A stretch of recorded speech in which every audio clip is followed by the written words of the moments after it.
आणि म्हणून मी आज मागणी करतोय, बीड जिल्ह्यामध्ये धारूरला जहांगीर मोह नावाचं गाव आहे. अरे कुठला जहांगीर, इथं चालेल का? चालेल का? नाव बदललं पाहिजे की नाही बदललं पाहिजे? हे बघा, बीड तालुक्यामध्ये, शहर बीड तालुक्यामध्ये शाहजहानपूर लोणी नावाचं गाव आहे का नाही?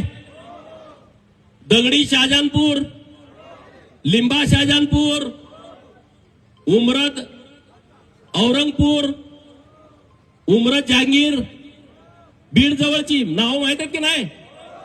अरे मग काय मुके का काय तुम्ही? हा, माजलगाव तालुक्यामध्ये शाहजहानपूर, आष्टीमध्ये औरंगपूर, केजमध्ये औरंगपूर, गेवराईमध्ये औरंगपूर जवळ का, औरंगपूर कुकडा, शाहजहानपूर 2 आहेत गेवराई तालुक्यामध्ये. परळीमध्ये एक औरंगपूर आहे, शिरूर कासारमध्ये एक औरंगपूर आहे. नावं बदलली पाहिजेत की नाही बदलली पाहिजेत? आज सगळे हात वर करून सांगा, बीड जिल्ह्यामध्ये जेवढी मोगलांच्या वारसांच्या